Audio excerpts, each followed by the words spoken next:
Helgen med sjakk spør alle hva jeg gjør da. Jeg hitter kløben som om hver dag var en lørdag. Hello friends, today we will start our fifth chapter of Honeydew, the summit within. Summit means peak, okay, the peak of mind. If I will ask you which is the highest mountain on the earth, you will say Mount Everest. So the chapter is related to a mountaineer HPS Ahluwalia. I have divided the summary of this chapter in some points. By the help of these points you will understand the chapter easily. Okay, so let's start now. First point is introduction. Major HPS Ahluwalia was a member of the first successful Indian expedition to Mount Everest in 1965. In this lesson he tells us how he felt as he stood on the Everest.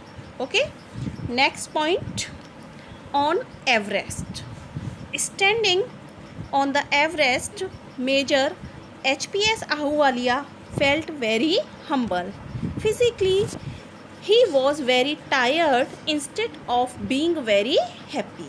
He was jubilant and sad. Jubilant means happy, very happy.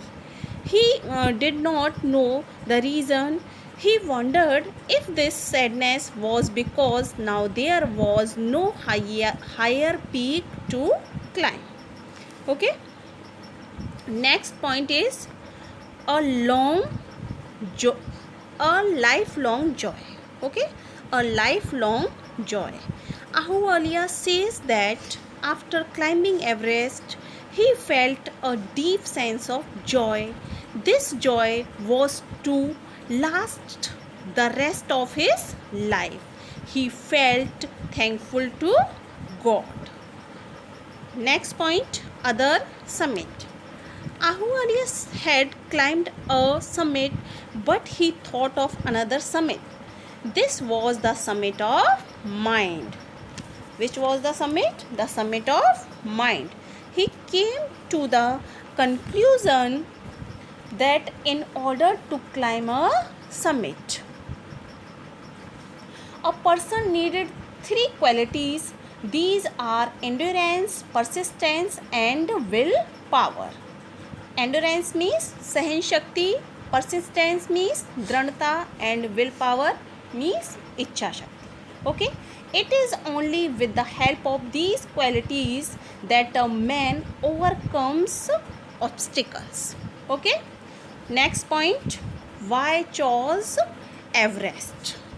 Ahluwalia says that a question arises why he chose to climb Everest. He says that the first reason is that he was always loved mountains.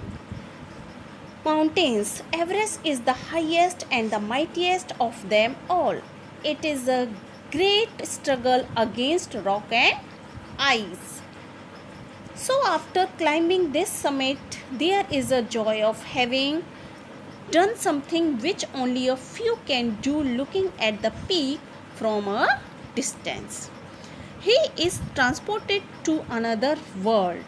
He has a mystical feeling. In fact, the difficulties of climbing Everest are huge, but this is what attracts him to it.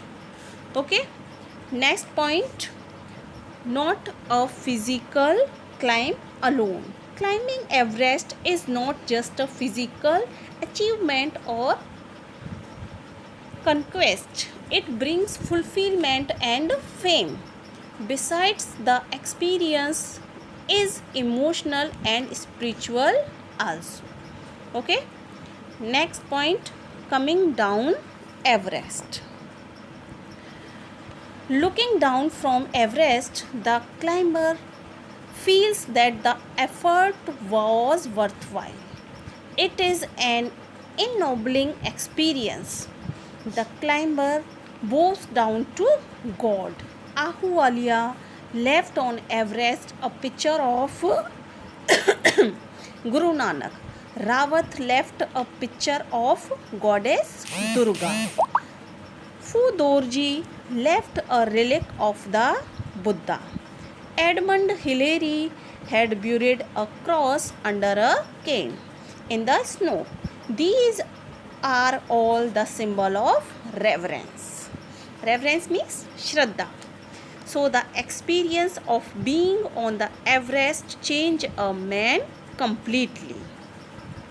Next, the summit within. Each man has within him his own mountain peak. It is fearful and unscalable. Yet no one else but that man has to do it himself. Climbing this inside peak is like climbing Everest too. The effects are the same, both the climbs change you. The internal summit is perhaps higher than Everest. Okay, so I think you will have understood the chapter. To find out the difficult words from the chapter, and you have to write the word meaning also from the chapter. Okay, thanks.